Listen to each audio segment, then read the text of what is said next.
ठीक है, हमने क्या किया था, time of supply of goods पढ़ लिया था। क्या पढ़ लिया था?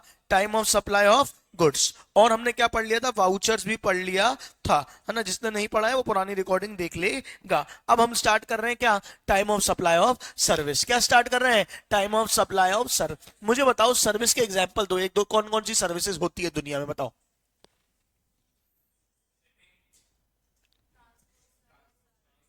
हाँ, ट्रांसपोर्ट सर्विसेज, और बैंकिंग सर्विस, और teaching service, doctor service, lawyer service. इतना क्या दिमाग लगा रहे हो कि वो बहुत भयंकर सोचना है क्या कुछ? और कौन कौन सी सर्विस होती है, बोलो।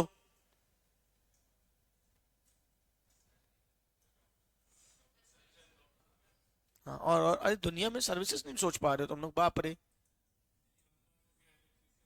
हाँ वेरी गुड, प्लम्बर हो गया, इलेक्ट्रिशियन हो गया, और कौन? पार्लर, ब्यूटी पार्लर हो गया, वेरी गुड। और क्या? और क्या सर्विसेज तो बताओ, और कौन सी सर्विसेज होती है बड़े भाई? तुम लोग सर्विस नहीं सोच पा रहे हो इतनी। Food delivery service, Zomato services के बाद सच में जमाने भर की सर्विसेज होती है, ठीक है क्या। तो ये होता है time of supply of service. Time of supply of service जो बोला है, section 13 covers time of supply. एक बार होता है फॉरवर्ड चार्ज मैकेनिज्म, और एक बार होता है रिवर्स चार्ज मैकेनिज्म। एक बार होता है फॉरवर्ड चार्ज मैकेनिज्म, और एक बार होता है रिवर्स चार्ज। कब होता है फॉरवर्ड चार्ज और कब होता है रिवर्स चार्ज? देखो यहाँ पे ध्यान से, time of supply of service, इसको ना दो पार्ट में बटा गया है। Time of supply of service को दो पार्ट में बांटा गया है। एक, if invoice is issued within time. क्या है? If invoice is issued within time. समझना ध्यान से। फॉर एग्जाम्पल, आपके यहाँ कोई भी आया और आपको, जैसे फॉर आपने एक सॉफ्टवेयर बनवाया। क्या बनवाया? सॉफ्टवेयर। सॉफ्टवेयर बनवाना भी एक सर्विस हो सकती है। या फॉर एग्जाम्पल आपने, आप पिक्चर के डायरेक्टर हो या प्रोड्यूसर हो, आपने एक मूवी में गाना गवाया किसी से, तो गाना गाना भी क्या है? एक प्रकार की सर्विस है। बात समझ में आ रही है? या और भी कोई सर्विस, आपने हॉस्पिटल का काम लिया या डॉक्टर के पास गए, अपना ट्रीटमेंट करवाया, कोई भी आपने क्या ली? सर्विस ली। क्या ली? सर्विस ली। और सर्विस का जो इनवॉइस है, वो सामने वाले ने आपको टाइम पे दिया। सर्विस वाले ने जो इनवॉइस है वो क्या दिया आपको? टाइम पे दिया। तो इसका टाइम ऑफ सप्लाई क्या आता है? बताओ एक बार। जो हमने गुड्स में पढ़ा था वही आता है। क्या आता है? Date of invoice, date of invoice और date of payment, whichever is earlier. Date of invoice और date of payment whichever is earlier. सुनना ध्यान से, सारे लोग सुनना ध्यान से। गुड्स में भी डेट ऑफ पेमेंट होता था, ये आप पढ़ोगे रिकॉर्डिंग में, है ना। जितने लोगों ने पढ़ा है वो लोग जानते हैं। गुड्स में भी डेट ऑफ पेमेंट होता था, पर फॉर द टाइमिंग उसमें क्या लगाया गया है? पर्दा लगाया गया है। याद है मैंने बताया था, पर्दे में रहने दो, पर्दा ना उठाओ। तो यहां पे क्या लगा दिया गया है? पर्दा लगा दिया गया है। तो वहां से इनवॉइस की डेट या तो फिर लास्ट डेट देखते थे। यहां पे क्या बोल दिया? अगर इनवॉइस पे टाइम पे इशू हुई है, सुन रहे हो क्या? इनवॉइस टाइम पे इशू हुई है तो क्या होगा? डेट ऑफ इनवॉइस या payment receive, whichever is earlier. इसका मतलब क्या है?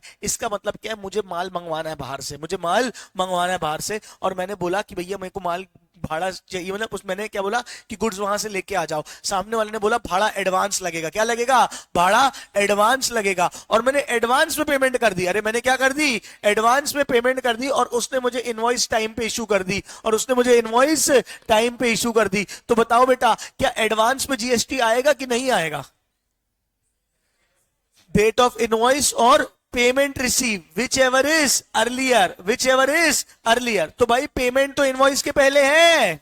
नहीं आ रहा है कि आ रहा है? यानी सर्विसेज के केस में आपको एडवांस में भी क्या आ जाता है? जीएसटी आ जाता है। आपने मुझे कोचिंग की फीस दे दी, क्या बात समझ में आ रही है? मैंने बोला मैं अभी इनवॉइस नहीं दूंगा, जब आपका कोर्स कंप्लीट होगा तब इनवॉइस दूंगा। क्या बात समझ में आ रही है? या मैंने आपको इनवॉइस 3 महीने बाद दी। क्या बात समझ में आ रही है? लेकिन विद इन टाइम दी। क्या दी? विद इन टाइम दी। अच्छा, विद इन टाइम अगर मैंने आपको इनवॉइस दी है, तो जो मेरे को एडवांस मिला था, क्या मिला था? एडवांस मिला था, उस पर भी जीएसटी भर जाना पड़ जाएगा। हाँ या ना बोलो। तो क्या हो जाएगा बताओ। अगर विद इन टाइम है, क्या है? विद इन टाइम है, तो प्रोविजन क्या होगा?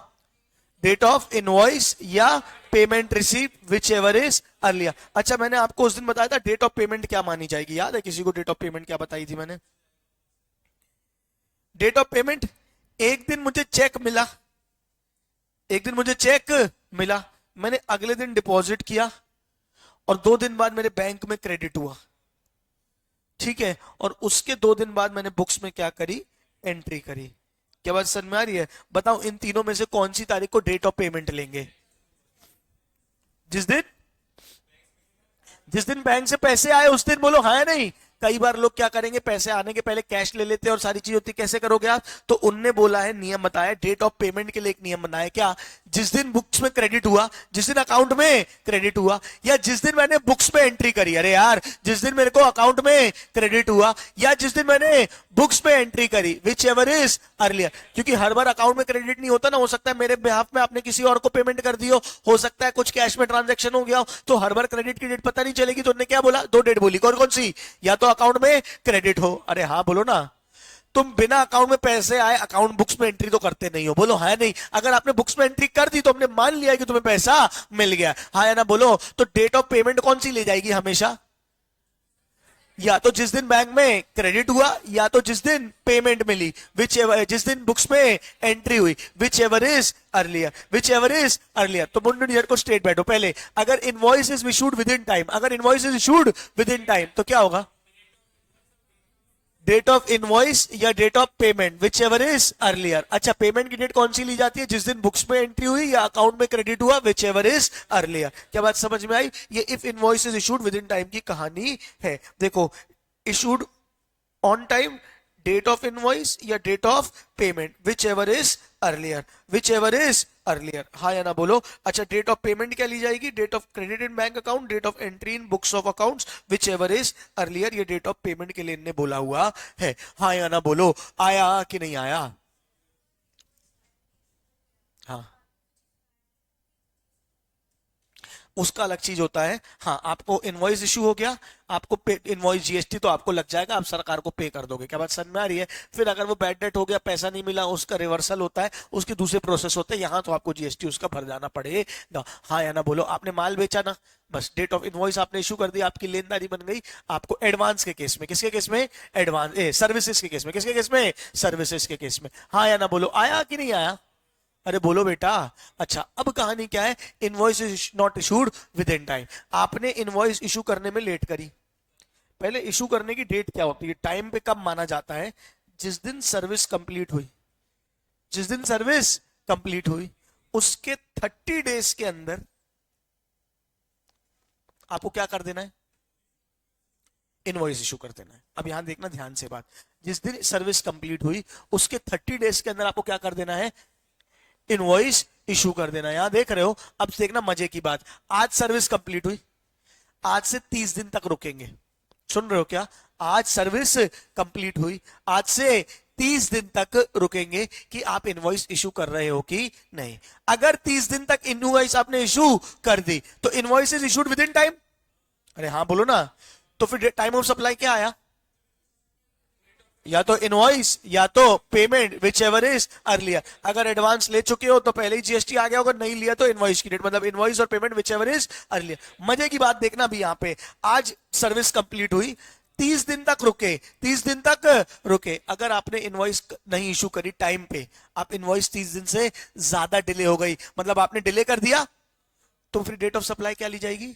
Date of provision of service, date of provision of service. यानी बैक डेट पे क्या लगा दिया? टाइम ऑफ सप्लाई आ गया। बात समझ में आ रही है कि नहीं आ रही? जिस दिन आपने सर्विस कंप्लीट की थी उस दिन आपको जीएसटी भर देना चाहिए था। अब आपके ऊपर दूसरे प्रोविजंस लग जाएंगे कि आपने with in time ITR file नहीं किया, और सारी चीजें हो जाएगी। ये बात समझ आ रही कि नहीं? ये आपका सप्लाई यहां पे खत्म हुई, यहां पे आपकी सप्लाई खत्म हुई, हाँ या ना बोलो, हाँ या नहीं बोलो। अगर आप इसके 30 दिन के अंदर अंदर इनवॉइस इशू कर देते हो तो invoice is issued within time, invoice is issued within time, बोलो है ना। If invoice is with in time तो डेट ऑफ इनवॉइस या payment received whichever is earlier. कितनों को बात समझ आई? हाथ उठाओ। अगर इनवॉइस टाइम पे नहीं इशू हुई तो date of provision of service या payment received whichever is earlier, या payment received whichever is earlier, date of provision of service और date of receipt of payment whichever is earlier. अगर invoice not issue हुई है time में तो हाँ या ना बोलो। अच्छा, time limit of issue of invoice क्या है? Section 31 mandates the time limit for issue of invoice either 30 days from the date of supply of service, 30 days from the date of supply of service. और अगर banking का काम है तो 45 days बोला गया है। 45 days for companies and BFSI, banking financial companies और एनबीएफसी के लिए कितने दिन है? 45 days है। हाँ या ना बोलो, नहीं आया कि आया? फिर से, अगर इनवॉइस टाइम पे इशू हुई तो डेट ऑफ इनवॉइस या payment receive, whichever is earlier. सीधा सीधा काम, बोलो हाँ या नहीं। अगर तुमने साला 30 दिन हो गए, सर्विस कंप्लीट हो गए, 30 दिन हो गए, आज तक तुमने इनवॉइस इशू नहीं किया, सोचो ना, तुम मेरे यहाँ काम करने आए, मेरा काम करके दे गए, 30 दिन हो गए, मैं तुमको इनवॉइस ही नहीं इशू कर रहा हूं, मतलब मैं जीएसटी में डिले कर रहा हूं, बोलो हाँ नहीं ना। मैंने तुमसे पेमेंट लिए, सरकार बोल रही तुम ऐसी तैसी कराओ, मुझे जिस दिन सप्लाई करी आपने, जिस दिन आपने सप्लाई करी उस दिन मैं मान लूंगा क्या हो जाएगा? टाइम ऑफ सप्लाई, यानी date of provision of service या payment receive, whichever is earlier. बोलो हाँ या नहीं। अगर एडवांस मिल गया होगा तो पहले तो जीएसटी ले ही लेंगे, नहीं मिला होगा तो बात अलग है। आया कि नहीं आया? हाँ या ना बोलो।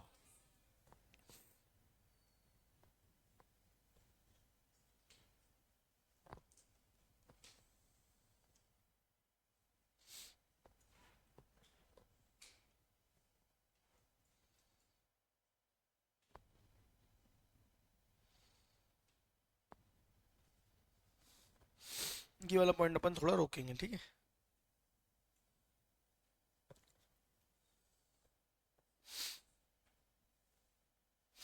Where supply involves continuous supply of service, the invoice must be issued on or before the due date of payment. Continuous supply of service बताओ क्या होगी? मैंने आपको बताई थी क्लास में। सर्विस, दूध दूध और न्यूज़पेपर सर्विस है साले, वो कंटिन्यूस सप्लाई ऑफ गुड्स था।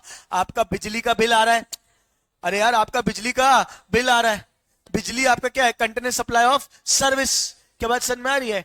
इंटरनेट क्या है? इंटरनेट क्या है? नहीं, पेपर भी कंटिन्यूस सप्लाई ऑफ गुड्स होगा ना, पता थोड़ी चलता है किस दिन हुआ, रोज आ रहा है तो क्या रोज इनवॉइस देके जाता है क्या? ये वहां पढ़ाया था आपने कंटिन्यूस सप्लाई ऑफ गुड्स में। दूध वाला रोज आ रहा है, किस दिन मानोगे गुड्स डिलीवर हुए आपको, किस दिन मानोगे कि आपका बिल हुआ? तो उसके लिए मंथली पीरियोडिकल पेमेंट देखते थे अपन, ये हमने गुड्स में देखा था, राइट?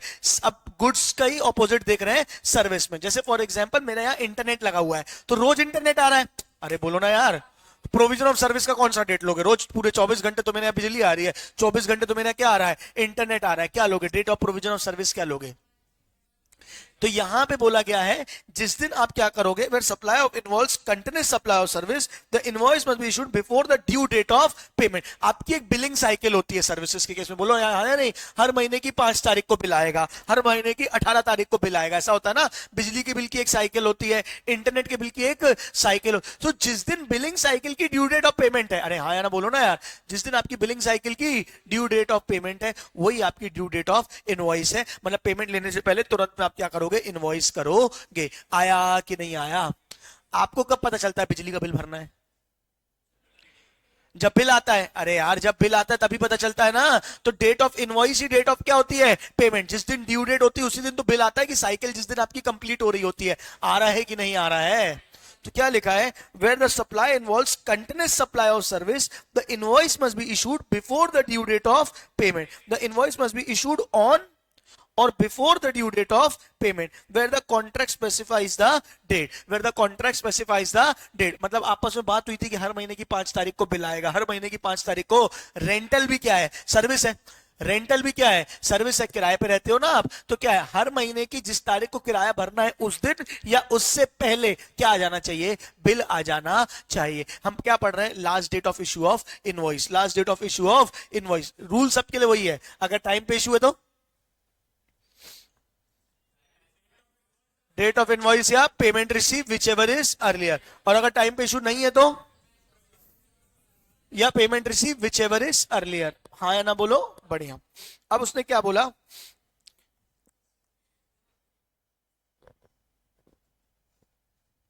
और अगर कॉन्ट्रैक्ट में कोई डेट नहीं पता चल रही, अगर कॉन्ट्रैक्ट में कोई डेट नहीं पता चल रही, कभी भी पेमेंट हो जाती है, तो जिस दिन पेमेंट करी उस दिन आपको क्या करना है? इनवॉइस इशू कर देना है। अरे यार कई बार ऐसा नहीं होता है कि दूध वाले हर 10 दिन में पैसा लेके जाते हैं, कोई ऐसी सर्विस जहां जब जब हो रहा है तब तब पैसे देते जा रहे हैं, कुछ बिलिंग साइकिल मेंशन नहीं है, कोई बिलिंग साइकिल मेंशन नहीं है। वर्कर आता है, जैसे हमारे यहाँ गाड़ी साफ करने वाला आता है कोई, क्या बात समझ में आ रही है? ये कोई बड़ी सर्विस, जब जब सर्विस हो रही है तो एक दिन आता है, जिस दिन आता है उस दिन पैसे लेके जाता है। तो जिस दिन आप पेमेंट कर रहे हो, क्या कर रहे हो, जिस दिन आप पेमेंट कर रहे हो उस दिन आपकी क्या होनी चाहिए, उस दिन आपकी क्या होनी चाहिए, डेट ऑफ इनवॉइस। वही क्या होगी, लास्ट डेट ऑफ इनवॉइस। समझे कि नहीं समझे? पहले वाले में क्या था, अगर कॉन्ट्रैक्ट में डेट है, अगर कॉन्ट्रैक्ट में डेट है जिस दिन बिलिंग साइकिल कंप्लीट हो रही है, तो वो वाले डेट तक क्या, उससे पहले आपको क्या कर देना है, इनवॉइस इशू कर देना है। हम पढ़ रहे हैं लास्ट डेट ऑफ इनवॉइस, हाँ या ना पढ़ो। दूसरे में क्या है, और before or on or before the date of actual receipt of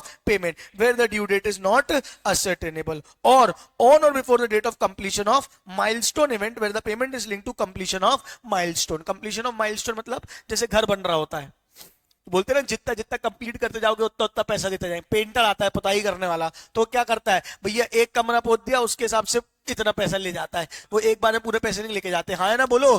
तो जितना जब जब जब माइलस्टोन अचीव होता जाए तब तक आप क्या करते जाओ, इनवॉइस इशू करते जाओ, तब तक आप क्या करते जाओ, इनवॉइस इशू करते जाओ। आई कि नहीं आई बात समझ में, हाँ ना बोलो। तो कंटिन्यूस सप्लाई पूरे हमने पढ़े। Last date of issue of invoice normal के लिए कितना है, 30 डेज या 45 डेज, 30 डेज या 45 डेज। अच्छा, और कंटिन्यूस सप्लाई ऑफ सर्विस में अगर डेट है तो डेट के पहले, नहीं तो फिर जिस दिन पेमेंट हुई उस दिन पहले, और अगर माइलस्टोन से लिंक्ड है तो माइलस्टोन कंप्लीट हो रहा है उससे पहले। क्या बात समझ में आ रही है? एक बार पूरा रीड कर लो ऊपर तक का बहुत ध्यान से,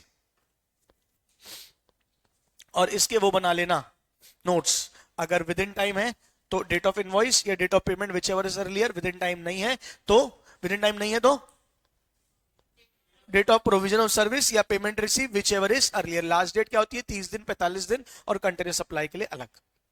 ठीक है, इतना आपको नोट्स में बना लेना है।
चलें,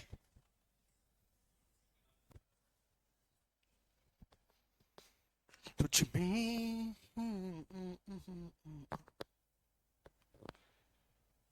चलो और देखो, determine the time of supply from the following particulars. यहां देखो, यहां देखो, यहां देखो, यहां देखो। 15 अक्टूबर को the marriage hall was fixed, marriage hall fix किया गया, शादी है, बधाई हो बधाई हो, ठीक है। क्या क्या किया गया, मैरिज हॉल फिक्स किया गया और एडवांस दिया गया 25,000 रुपए। कितना दिया गया, 25,000 रुपए। सौदा कितने में तय हुआ, 1 लाख पे, बोलो हाँ या नहीं। और उस एडवांस का इनवॉइस इशू हो गया है 20 अक्टूबर को। इनवॉइस वॉज इशूड फॉर 25,000, मतलब 1 लाख का सौदा है, 25,000 रुपए एडवांस है, 75,000 रुपए काम करने पे दिया जाएगा, बोलो हाँ या नहीं। और एडवांस का इनवॉइस भी इशू हो गया। कब दिया एडवांस ये बताओ, 15 अक्टूबर को। और इनवॉइस कब इशू हुआ है, 20 अक्टूबर को। पहले आप मुझे बताओ विद इन टाइम है कि नहीं है। एडवांस तो वैसे ही पहले की बात है, बोलो हाँ या नहीं। सप्लाई सर्विस ही नहीं हुई है, हम तो क्या बोलते हैं, विद इन सर्विस कंप्लीट होने के 30 डेज बाद, बोलो हाँ या नहीं। अभी तो सर्विस ही नहीं हुई और एडवांस मिल गया, बोलो हाँ या नहीं। तो एडवांस में तो सीधे सीधे जीएसटी लग जाएगा। क्या हो जाएगा, डेट ऑफ इनवॉइस या payment receive whichever is earlier. कितना आएगा बताओ, कितना आ जाएगा, 15 अक्टूबर। कितनों को समझ आया, हाथ उठाओ। दूसरा, अब बाकी का, शादी कब थी, 30 नवंबर की। शादी कब थी, 30 नवंबर की। 30 नवंबर को शादी का कार्यक्रम किया गया, रंगारंग कार्यक्रम हुआ, ठीक है क्या, बढ़िया खाना पीना हुआ। और 30 नवंबर के बाद 14 दिसंबर को, 15 दिन बाद, the invoice as issued, balance 75,000 क्या दे दिया गया, इनवॉइस दे दिया गया एडवांस एडजस्ट करने के बाद। अब बताओ क्या होगा, date of time of supply within time है कि नहीं है। तो क्या हो जाएगा, डेट ऑफ इनवॉइस या payment receive whichever is earlier. Date of invoice किस दिन है, 14 दिसंबर। और पेमेंट कब की गई है, 31 दिसंबर। कब क्या, 15 दिसंबर, 31 दिसंबर। क्या बात समझ में आ रही। बाकी 75,000 कब पे किया गया है, 31 दिसंबर को, बोलो हाँ नहीं। तो क्या हो जाएगा, डेट ऑफ इनवॉइस या payment receive whichever is earlier. Answer कितना हो जाएगा, 14 दिसंबर। तो 75,000 के टाइम ऑफ सप्लाई कितना हो जाएगा, 14 दिसंबर। और 25,000 के लिए 15 अक्टूबर। कहां लिखा है, ये लिखा है। हाँ या ना बोलो, आया कि नहीं आया। अलग अलग, जैसे 15 अक्टूबर को आपको 25,000 मिले, उसका जीएसटी सरकार को भर दो। जब 75,000 का मिलेगा तब उसका भर देना। आर यू ऑल क्लियर, आया कि नहीं आया। और एलमस कैसे लग रहा है, बड़े दिन बाद क्लास आई हो तुम।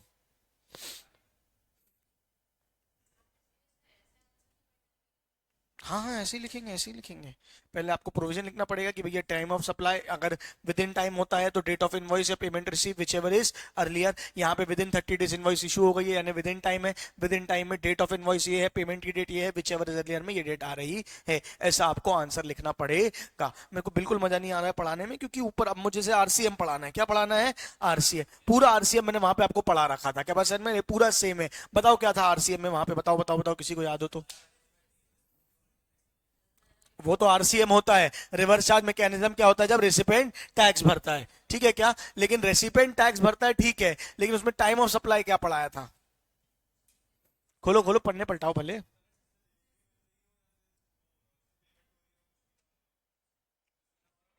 कहना क्या चाहता है भाई।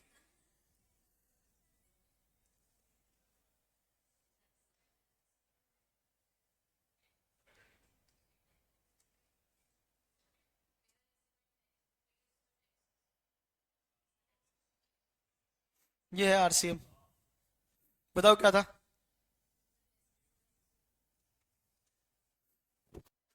पहले बताओ आरसीएम होता क्या है। आरसीएम क्या होता है, रिवर्स चार्ज मैकेनिज्म। क्या होता है, रिवर्स चार्ज मैकेनिज्म। इसमें नॉर्मली क्या होता, normal usual forward charge mechanism में क्या होता है, आरसीएम पता है क्या होता है सबको।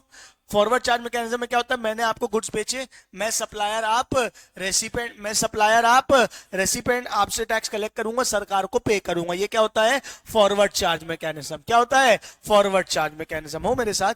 रिवर्स चार्ज मैकेनिज्म क्या होता है, रिवर्स चार्ज मैकेनिज्म क्या होता है, यहां सप्लायर और यहां रेसिपेंट, सप्लायर रेसिपिएंट को गुड्स की पेमेंट करेगा, सप्लायर रेसिपिएंट को गुड्स की, रेसिपिएंट सप्लायर को गुड्स की पेमेंट करेगा, और रेसिपिएंट ही सरकार को क्या भरेगा, जीएसटी भरेगा। यानी रेसिपिएंट सप्लायर को नहीं देगा, रेसिपिएंट डायरेक्टली क्या करता है, सरकार को जीएसटी भरता है। फॉरवर्ड चार्ज में क्या होता है, रेसिपिएंट सप्लायर को पैसा देता था और सरकार को जीएसटी कौन भरता था, सप्लायर। सबसे कलेक्ट करके जीएसटी सरकार को दिया जाता था, वो किसमें होता था, forward charge mechanism. Reverse charge mechanism में क्या है, रिवर्स चार्ज, मतलब यहां पे अब सप्लायर फ्री है, सप्लायर फ्री है, जीएसटी भरने की जिम्मेदारी किसकी है, रेसिपिएंट की है। क्यों ऐसा, क्योंकि सप्लायर को ट्रेस नहीं किया जा सकता, सप्लायर को पकड़ा नहीं जा सकता। जहां जहां सप्लायर से जीएसटी कलेक्ट करना मुश्किल है, अरे यार जहां जहां सप्लायर से जीएसटी कलेक्ट करना मुश्किल है, वहां पे सब सरकार ने क्या किया है, रेसिपिएंट की ही गर्दन पकड़ ली है। हम पढ़ेंगे अभी आगे चल के आरसीएम किस किस केस में लगता है, आपको समझ में आ जाएगा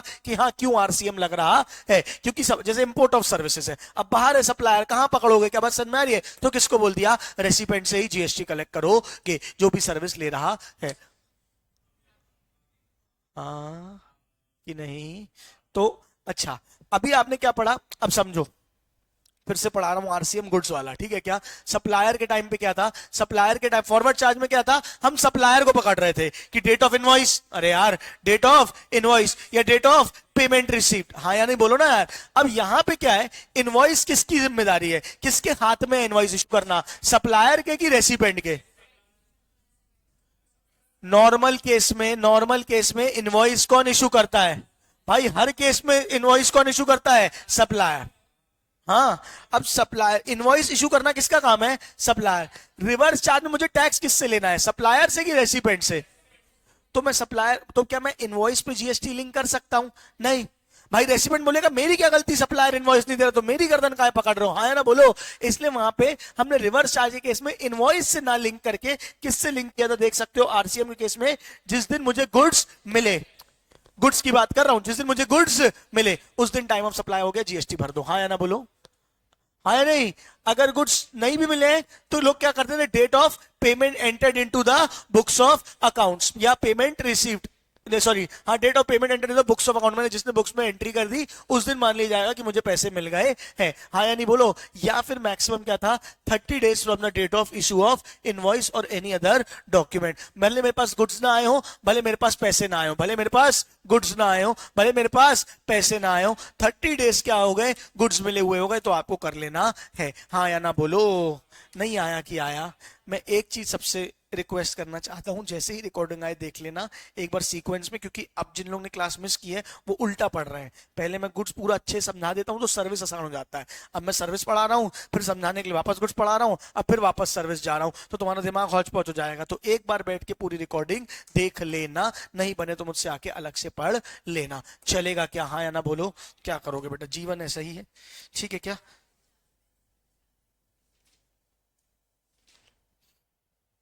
समझ में आ रहा है कि टैक्स की क्लास मिस क्यों नहीं करनी चाहिए।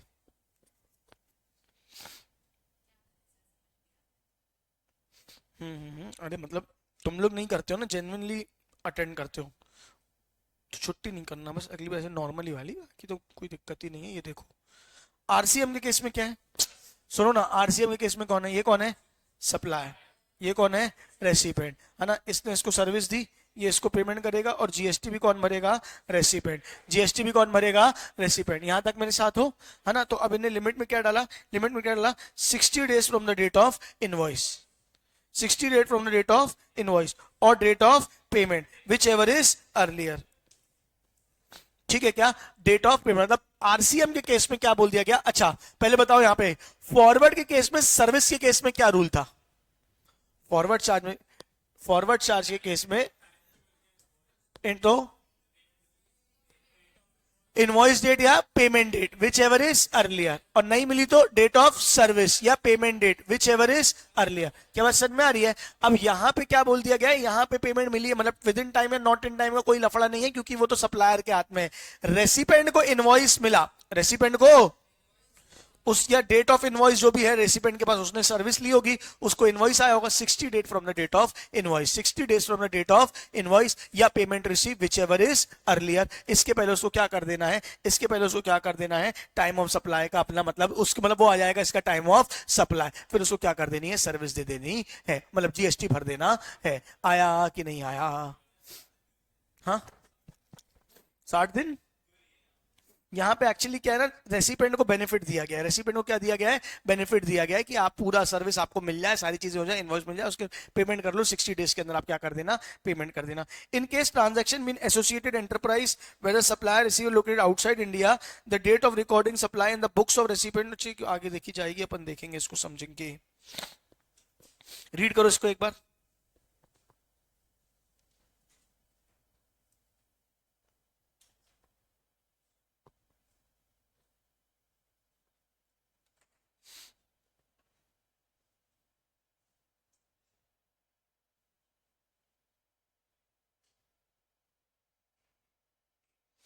चलो क्वेश्चन देखो। Mr. A provides legal services. Mr. A provides legal services as an advance to as an advocate to Mr. B which falls under RCM। किसके अंदर आता है? RCM के अंदर। कब दिया है? 10 अप्रैल 22 को। कब दिया है?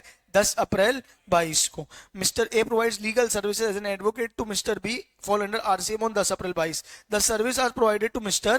B। A ने B को सर्विस दी है।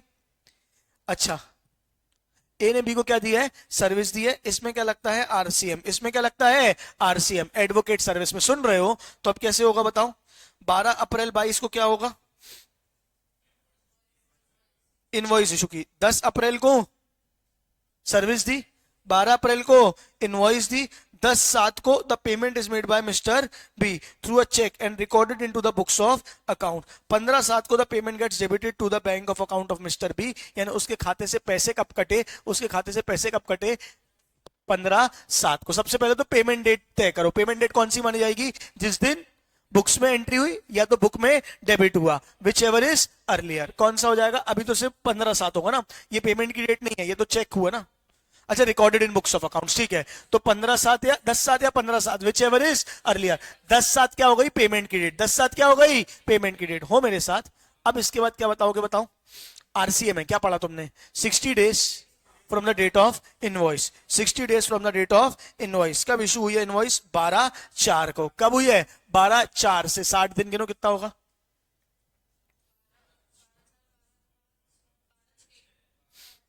यानी 6 के आसपास आएगा। और ये पेमेंट की डेट कौन सी है?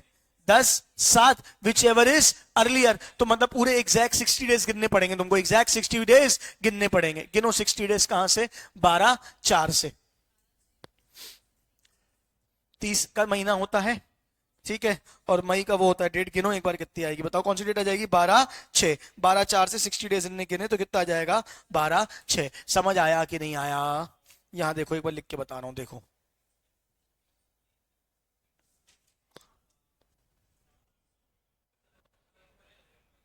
आरसीएम में, एक सेकंड, आरसीएम का रूल बोलो कितना है? 60 days from date of invoice और payment whichever is earlier. अच्छा, पेमेंट की डेट कौन सी ली जाती है? बुक्स में एंट्री या तो अकाउंट में डेबिट। अगर रिसीवर का देख रहे तो अकाउंट में क्रेडिट, और पेमेंट का देख रहे तो अकाउंट में debit, which ever is earlier. कितना है बताओ? कब हुई है डेबिट, कब हुई है डेबिट? 10/7 और 15/7, तो 10/7 हो गई पेमेंट की डेट। हाँ या ना बोलो? अच्छा, 60 डेज गिनने हैं और 61 डे पे टाइम ऑफ सप्लाई आएगा। 60 डेज गिनने हैं और 61 डेज में टाइम ऑफ सप्लाई आएगा। क्या बात समझ में आई है? कौन सी डेट थी मुझे बताओ? 12/4। 12/4 से 60 दिन कब होंगे? 12 अप्रैल से। एग्जैक्ट गिनना। अप्रैल में कितने दिन होते हैं बताओ? 30 - 12 कितने हुए? कैलकुलेटर उठाओ ना बे। कितने दिन हुए? 18। 30 में से 18 गया, कितना बचे? कितने दिन और चाहिए? 12 दिन और चाहिए। तो यहां पे 12 दिन और यहां पे 60 चाहिए अपन को, सॉरी। तो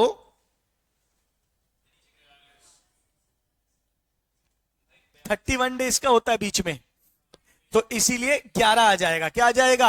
11 आ जाएगा। और 12 अप्रैल क्या रहेगा? 31st डे होगा। यही समझाने की कोशिश कर रहा था कि 11 से मतलब 12 अप्रैल जो है, कौन सी डेट है यार एग्जैक्ट?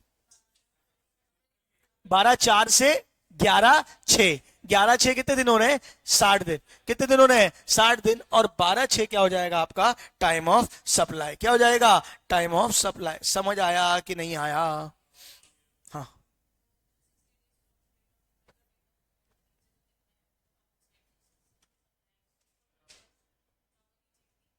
कौन सा कौन सा? ये ना, ये मैंने बोला मैं अभी बताऊंगा क्वेश्चन के थ्रू, इसको अपन को भी होल्ड करना है। ठीक है।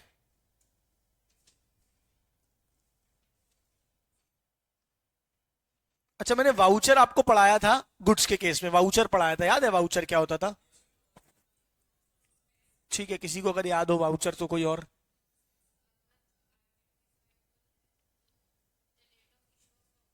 हम्म, ठीक है। अब देखना ध्यान से, मैंने आपको एक वाउचर इशू किया। क्या इशू किया? वाउचर बेचा। क्या बेचा? वाउचर। वाउचर गुड्स का और सर्विसेज का सेम रहता है, मतलब उसका टाइम ऑफ सप्लाई सेम है। जैसे फॉर एग्जांपल आप में, जैसे फॉर एग्जांपल मेरा नहीं, क्या नाम है तुम्हारा? जयश्री का ब्यूटी पार्लर है, ठीक है। मेरा ब्यूटी पार्लर कैसे हो सकता है? ठीक है, जयश्री का क्या है बेटा? ब्यूटी पार्लर है। सही बात है, हो तो क्यों नहीं सकता है। एक ब्यूटी पार्लर है यहाँ पे, उसका ओनर भी अभिषेक ही है, उसका नाम भी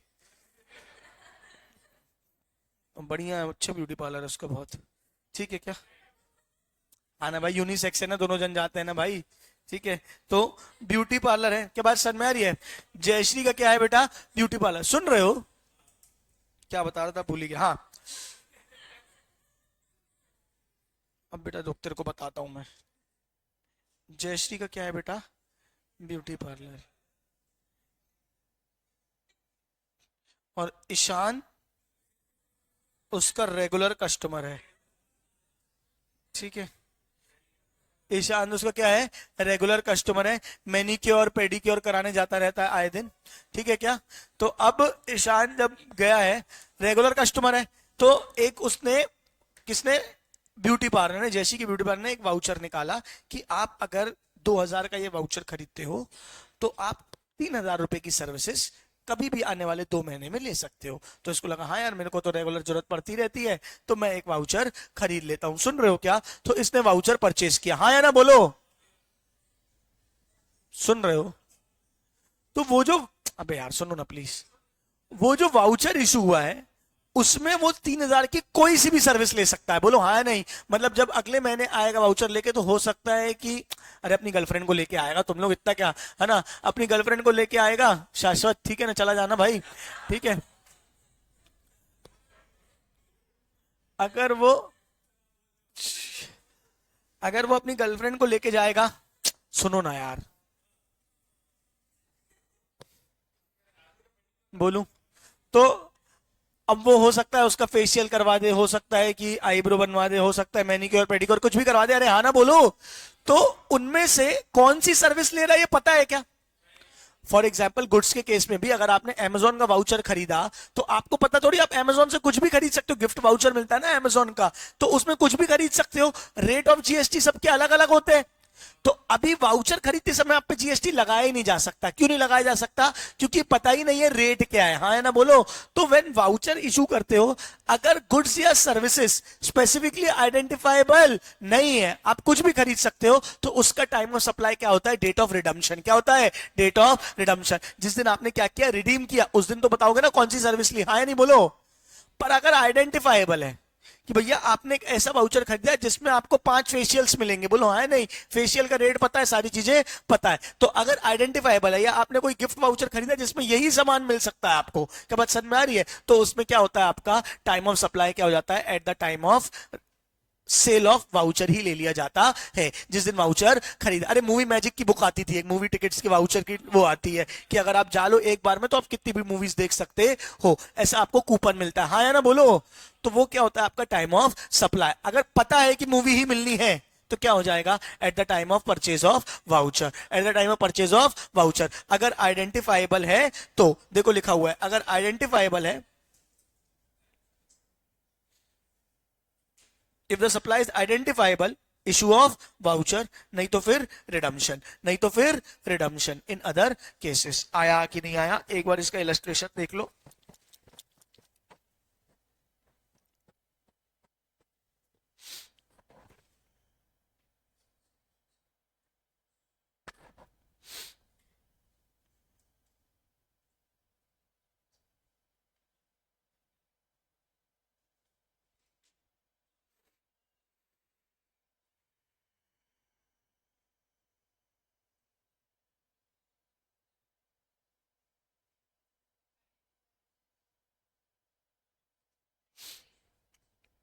आइडेंटिफाइबल है तो time of issue of voucher, और आइडेंटिफाइबल नहीं है तो डेट ऑफ रिडम्पशन।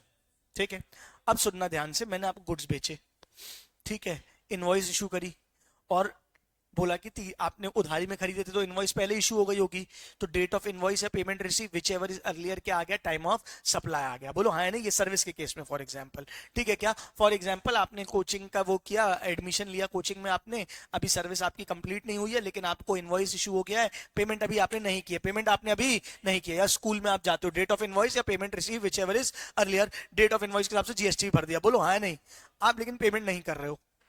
जब आप पेमेंट नहीं करते हो तो सामने वाला क्या करता है, लेट फीस फाइन पेनल्टी लगाता है, होता है स्कूल में, आया ना बोलो। अब लेट फी फाइन पेनल्टी आपने लगाई गई आप पे, बोलो हाँ नहीं, उसका टाइम ऑफ सप्लाई कब आएगा। अब मैं यहां से इनवॉइस भेजता जाऊं लेट फी फाइन पेनल्टी का, जो मेन पैसे नहीं दे रहा तो लेट फी फाइन पेनल्टी भी नहीं देगा, हाँ या ना बोलो।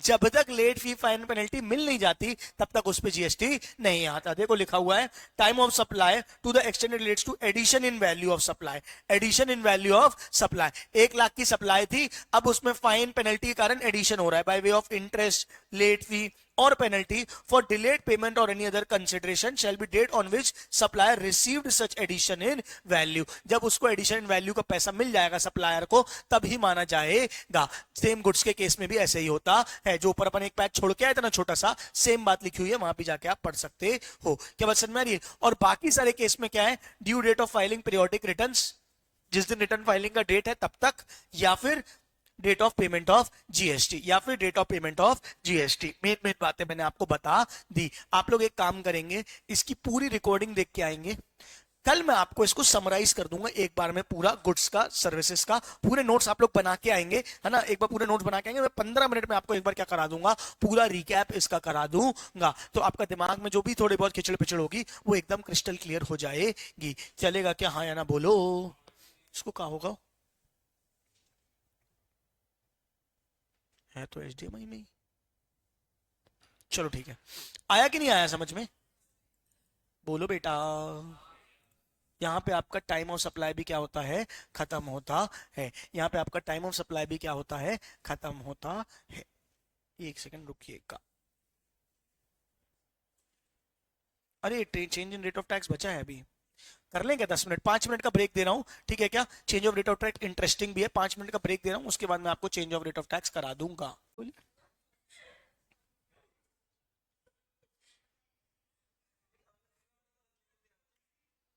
चलो आओ, देखो देखो देखो देखो,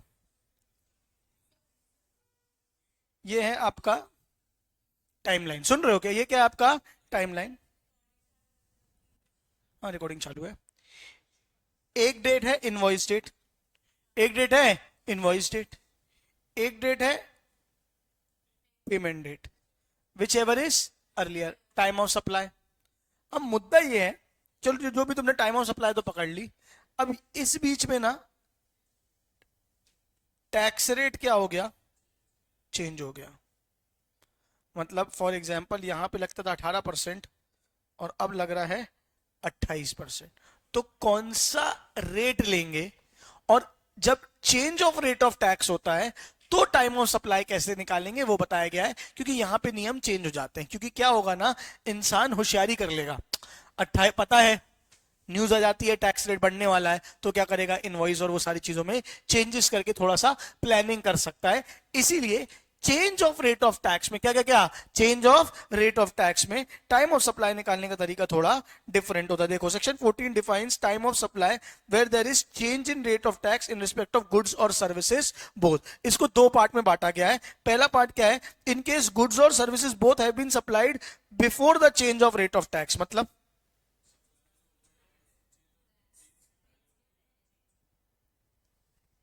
यहां पे टैक्स रेट चेंज हुआ, यहां पे क्या हुआ, टैक्स रेट चेंज हुआ।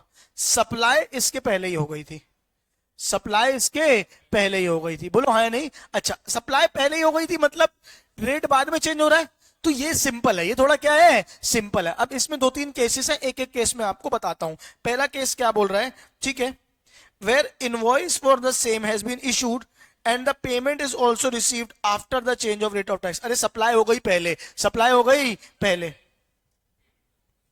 और इनवॉइस और पेमेंट दोनों क्या है, बाद में, दोनों क्या है, बाद में। तो बताओ क्या लिया जाएगा, क्या लिया जाएगा, क्या लिया जाएगा, बताओ।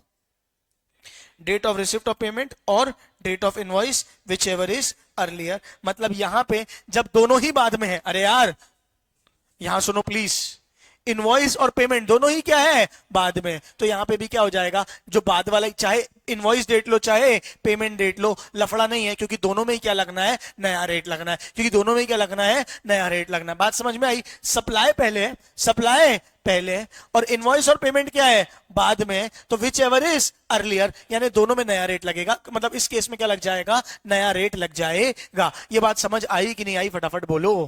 अभी दोनों तीनों केसेस समझा दूंगा, फिर आखिरी में एक कंक्लूजन दूंगा, तुम्हें खुद समझ में आएगा पूरा। अभी बस देखते जाओ साथ में। देखो सेकंड केस क्या बोलता है।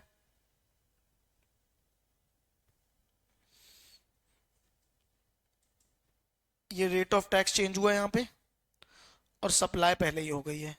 सप्लाई क्या हो गई है, पहले ही हो गई। सेकंड केस में the invoice has been issued prior to the change of rate of tax, यानी इनवॉइस क्या हो गई है, पहले हो गई है। इनवॉइस क्या हो गई है, पहले हो गई है। And but payment is received after the change of rate of tax, और पेमेंट क्या हुई है, यहां पे हुई है। बोलो हाँ या नहीं। इनवॉइस हुई है पहले और पेमेंट हुई है बाद में, तो सेम यहां पे रूल ले लेगा। Time of supply shall be the date of issue of invoice, date of issue of invoice. अच्छा खुद ही बोल रहा हूं मैं, इनवॉइस हुई है पहले और पेमेंट हुई है बाद में, इनवॉइस डेट आएगी, यानी ये भी तो विच एवर इज अर्लियर ही हो गया। अरे ये भी तो इन विच एवर इज अर्लियर ही हो गया। मैं खुद ही बोल रहा हूं इनवॉइस क्या इशू हुई है पहले, और पेमेंट क्या इशू हुई है बाद में, और मैं बोल रहा हूं इनवॉइस डेट होगी, यानी यही भी वही बात हो गई, विच एवर इज अर्लियर। अपना नॉर्मल रूल ब्रेक नहीं हुआ, अपना नॉर्मल रूल ब्रेक नहीं हुआ। समझ आया कि आया, समझ आया कि नहीं आया, पक्का। तीसरा देखो, ये टाइम ऑफ सप्लाई हो जाएगा। हाँ ओल्ड ओल्ड रेट। अब ये सप्लाई यहां पे हुई है, रेट ऑफ टैक्स यहां पे है, ठीक है। पेमेंट पहले हो गई और इनवॉइस बाद में इशू हुई, ठीक है। Where the payment has been received before the change of rate of tax but the invoice was the same, तो क्या हो जाएगा, time of supply with the date of receipt of payment. यहां पे टाइम ऑफ सप्लाई आ जाएगा। यानी overall अगर आप देखोगे, अगर ओवरऑल तीनों केस आप देखोगे एक साथ, तीनों केस एक साथ देखने के लिए ऐसे करना पड़ेगा मेरे को, ठीक है। अगर तीनों केस एक साथ देखोगे तो क्या होगा बताओ, तीनों केस एक साथ देखोगे तो क्या है, इनवॉइस और payment whichever is earlier, invoice और payment whichever is earlier. यहां देखो, सर्विस पहले, सर्विस पहले, सप्लाई पहले, सप्लाई पहले, इनवॉइस और पेमेंट बाद में, इनवॉइस और पेमेंट बाद में। तो क्या बोला, which ever is earlier. Supply पहले, सप्लाई पहले, इनवॉइस पहले, पेमेंट बाद में, तो क्या हुआ, इनवॉइस, यानी which ever is earlier. Supply पहले, पेमेंट पहले, इनवॉइस बाद में, तो विच एवर इज अर्लियर, फिर से क्या आ गया, पेमेंट। अच्छा एक बात बताओ, इसमें एक केस नहीं बना, कौन सा, इसमें केस और एक और कौन सा बन सकता था, सप्लाई पहले, इनवॉइस और पेमेंट बाद में, सप्लाई पहले, इनवॉइस पहले, पेमेंट बाद। अच्छा सप्लाई पहले ही रखनी है, सप्लाई पहले ही रखनी है, सप्लाई पहले ही रखनी है, दोनों चीज पहले, सप्लाई भी पहले, इनवॉइस भी पहले, पेमेंट भी पहले। तो चेंज ऑफ रेट हुआ ही कहां, वो तो बाद ही में होगा ना, सब कुछ तो पहले हो गया, हाँ या ना बोलो। तो उस केस की आवश्यकता नहीं है, समझे। अबे सप्लाई भी पहले, इनवॉइस भी पहले, पेमेंट सब ही तो पहले है, तो नॉर्मल रूल लगेगा, चेंज ऑफ रेट की बात ही नहीं आएगी, हाँ या ना बोलो। तो ये एक केस पढ़ा हमने, एक केस पढ़ा, ये क्या था, when in case of good और supply supplied before the change of rate of tax, 14A था, ये क्या था, 14A था। आया कि नहीं आया, अब में आएगा 14B। देखो, इन केस गुड्स और सर्विस और both have been supplied after the change of rate of tax. क्या मतलब,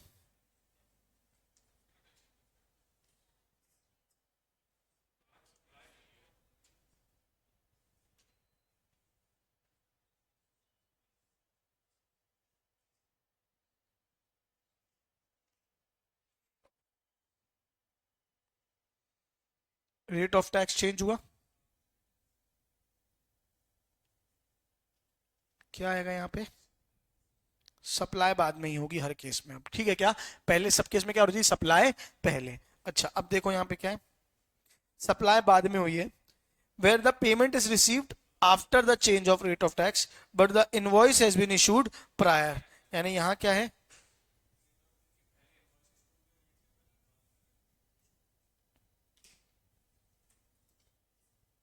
इनवॉइस पहले, पेमेंट बाद में। सप्लाई के पहले, सप्लाई के बाद नहीं, रेट ऑफ चेंज के पहले, कहीं भी ले सकते हैं उसको, बोलो हाँ या नहीं। तो मैं एक काम करता हूँ ना, ये ताकि कंफ्यूजन ना हो, हाँ सप्लाई लिख देता हूँ, पूरा बाद में हुई है, ठीक है। तो इनवॉइस पहले, पेमेंट बाद में। तो क्या लिया इनने, बताओ, change of rate of tax में, ठीक है। The change of rate of tax, the time of supply shall be the date of receipt of payment. क्या हो जाएगा, date of receipt of payment. यहां रूल सेम रहा कि ब्रेक हुआ, रूल सेम हुआ कि ब्रेक हुआ? क्यों ब्रेक हो गया भाई? टैक्स रेट चेंज होने के बाद सप्लाई बाद में है, सप्लाई बाद में है। मतलब पूरा चेंज होने के बाद क्या है, सिर्फ पहले प्रायर इनवॉइस कर देने से हम आपको टाइम ऑफ सप्लाई नहीं दे देंगे। पहले प्रायर आपको सिर्फ इनवॉइस देने से आपको क्या कर देंगे हम, टाइम ऑफ सप्लाई नहीं दे देंगे। इसका पूरे का कंक्लूजन आखिरी बनाना जब ये वाले पूरे केस हो जाए। अभी बताओ क्या आया, इनवॉइस की पेमेंट, पेमेंट क्या आया, पेमेंट। अभी आगे देखो अगला,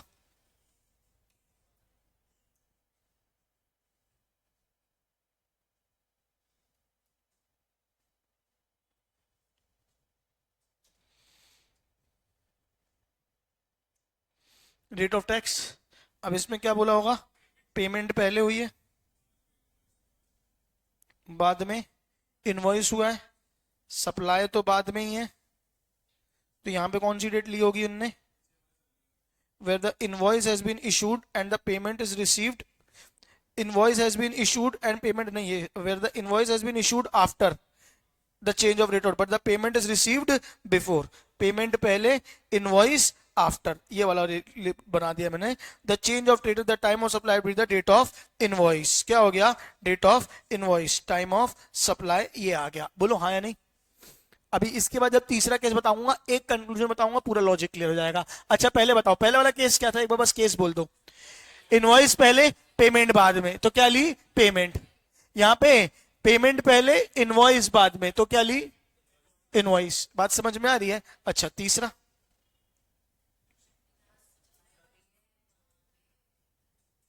ये रेट ऑफ टैक्स है, यहां हुई है सप्लाई, यहां हुई है सप्लाई। अच्छा इनवॉइस और पेमेंट दोनों पहले बोल दिया होगा इस वाले केस में। क्या बोल दिया है, where the invoice has been issued and the payment received before, दोनों चीज क्या है, बिफोर है, यानी इनवॉइस और पेमेंट। लेकिन सप्लाई यहां पे है, तो which ever is earlier, whichever is earlier. बात समझ में आई। इसका एक लॉजिक बताऊं, इसका लॉजिक क्या है, इसका एक ओवरऑल लॉजिक देखोगे, जहां पे दो चीजें हो रही हैं वहां पे है, देख रहे हो। अरे इनवॉइस पहले है, सप्लाई और पेमेंट दोनों बाद में है, सप्लाई और पेमेंट दोनों बाद में है, तो बाद वाली चीज ली पेमेंट, हाँ या ना बोलो। अच्छा पेमेंट पहले, पेमेंट पहले, सप्लाई और इनवॉइस दोनों बाद में, तो कौन सा लिया, बाद वाला, यानी इनवॉइस। बोलो हाँ या नहीं। सप्लाई बाद में, इनवॉइस और पेमेंट पहले, तो पहले वाला ले लिया, विच एवर इज अर्लियर। जहां पे दो चीजें हो रही हैं, अरे आया कि नहीं आया। या इसका दूसरा लॉजिक ये समझो, अगर सप्लाई बाद में है, सप्लाई बाद में, तो बाद को ही इंपॉर्टेंस देनी है, अनटिल एंड अनलेस दोनों चीजें क्या हो गई हो, पहले हो गई हो। अरे आया कि नहीं आया, आया कि नहीं आया। फिर से फिर से फिर से, क्या क्या क्या क्या। अगर मान के चलो, यहां देखो, इसमें देखो पहले, अगर सप्लाई पहले है तो क्या है, अगर सप्लाई पहले, इनवॉइस और payment whichever is earlier. देखो यहां पे भी वही रूल लग जाएगा, जहां पे दो चीजें हो रही है, सप्लाई पहले है, इनवॉइस और पेमेंट बाद में, तो क्या ले लिया, विच एवर इज अर्लियर। अच्छा सप्लाई पहले और इनवॉइस पहले, पेमेंट बाद में, तो क्या ले लिया, इनवॉइस, क्योंकि दो चीजें यहां पे, हाँ है ना बोलो। फिर क्या है, सप्लाई पहले, पेमेंट पहले, इनवॉइस बाद में, तो फिर क्या ले लेंगे, पेमेंट। अगर दोनों चीजें पहले हो जाती है सब, तो तीनों ही चीजें पहले हो गई ना, तो फिर तो रेट ऑफ टैक्स का लफड़ा ही नहीं है। रेट ऑफ टैक्स का लफड़ा कब होगा, जब दो चीजें एक साइड हो, तीसरी चीज दूसरे साइड हो, हाँ है ना बोलो। फिर यहां पे आओ, इनवॉइस पहले, इनवॉइस पहले, सप्लाई और पेमेंट बाद में, तो क्या हो जाएगा, बाद वाला, पेमेंट। पेमेंट पहले, सप्लाई और इनवॉइस बाद में, तो क्या हो जाएगा, इनवॉइस। ठीक है। और अगर सप्लाई बाद में, इनवॉइस और पेमेंट पहले, तो विच एवर इज। कुल मिला के तीन चीजें हैं, सप्लाई, इनवॉइस और पेमेंट। जहां दो चीजें हैं, उसके करस्पॉन्डिंग इनवॉइस या पेमेंट को पकड़ लो, उसके करस्पॉन्डिंग इनवॉइस या पेमेंट को पकड़ लो, पूरा change of rate of tax का नियम आपका बन जाएगा। आया कि नहीं आया, नहीं आया, बोलो। मैं चाहता हूं कि इसको एक बार ड्रॉ कर लो सब लोग अपना अपना अच्छे से, है ना, इंपॉर्टेंट है, ताकि घर जाके तुमको कंफ्यूजन ना हो। ठीक है क्या? यहाँ पे टैक्स रेट ऊपर वाला नहीं था ना, ये नहीं है।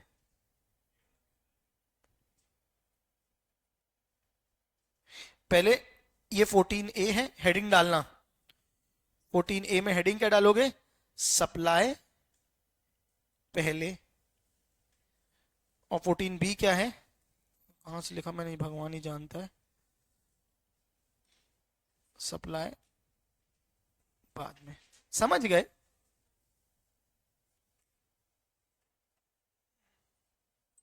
नखरे क्यों करती है,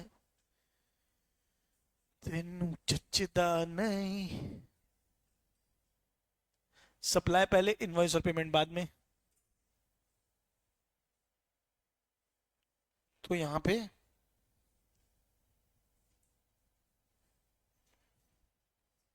विच एवर इज अर्लियर। अब यह इनवॉइस और हो सकता है पेमेंट पहले हो ना, विच एवर इज अर्लियर।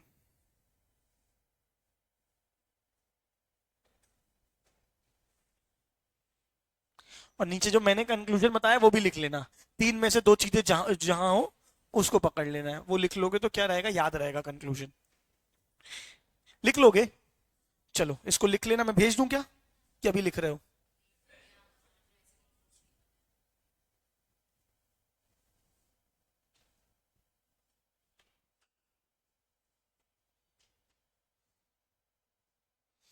चलो तुम लोग आगे पीछे कर लेना, आईपैड यहाँ रखा है।